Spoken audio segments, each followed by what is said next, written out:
नमस्कार, मी लतिका। आज आपण कैरी टोमॅटोची चटणी बनवूया। त्यासाठी बघा अर्धी कैरी घेतलेली आहे कापून, त्याची साल नाही काढलेली, आपण ही नंतर साल काढायची। 3 छोट्या आकाराचे टोमॅटो घेतलेले आहेत, हे देशी आहेत बघा, लाल वाले आहेत, एकदम असे जास्त सॉफ्ट पण नाहीत आणि जास्त कडक पण नाहीत। 4 हिरव्या मिरच्या घेतलेल्या आहेत, ह्या कमी तिखटवाल्या आहेत, तिखटवाल्या जरी घेतल्या तरी चालेल किंवा कमी जरी घेतल्या तरी चालेल। 5 लसणाच्या पाकळ्या घेतलेल्या आहेत। पॅन ठेवलाय बघा गरम करायला, त्यामध्ये आपण तेल टाकून घेऊया। तेल टाकायचं आपल्याला छोटा 1 चमचा आणि गरम होऊन देऊया।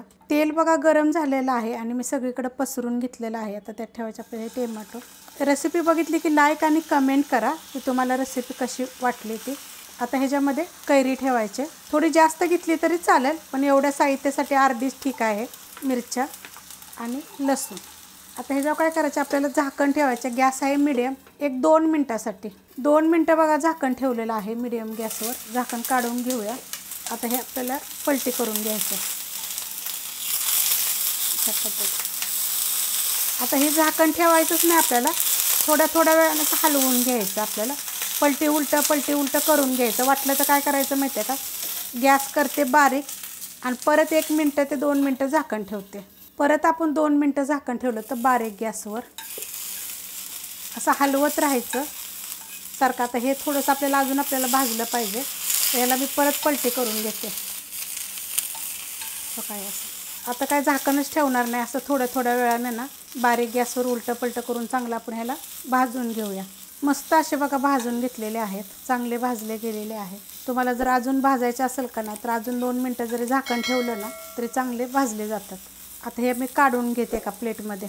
काढून घेतले बघा एका प्लेटमध्ये आणि थंड झालेलं आहे। जास्त गरम असं करू नका, थंड होऊन द्या पहिलं। आता तुम्हाला पाहिजे तर तुम्ही खलबत्त्यात पण करू शकता, तर मी ही चॉपरला करणार आहे।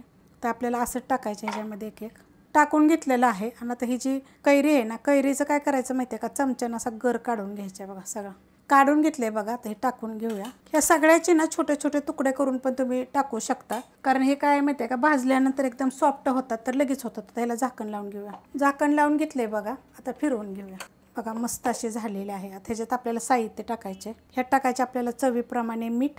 जेव्हा आपण हे भाजलं ना टोमॅटो, तेव्हा आपण थोडंसं तव्यामध्ये थोडंसं मीठ जरी टाकलं तर अजून लगेच भाजलं जातं। त्यात टाकणारे मी काश्मीरी मिरची पावडर, थोडीशी तिखट मिरची पावडर पण आहे बरं का। त्यात टाकायचे 1 छोट्या आकाराचा कांदा, जरा जास्त जरी घातला तरी चालू शकते। आता ह्याला काय आपल्याला जास्त फिरवायचं नाही आहे बरं का, हलकंसं फिरवायचे। ह्याच्यामध्ये थोडंसं तुम्ही काळं मीठ पण टाकू शकता। ह्यात टाकणारे थोडीशी कोथिंबीर, देठा सकाळ घेतलेली आहे। थोडा तुमच्याकडे पुदिना जरी असेल तरी टाकला तरी पण चालू शकते। आता ही मी फक्त एकदा फिरवून घेणार आहे।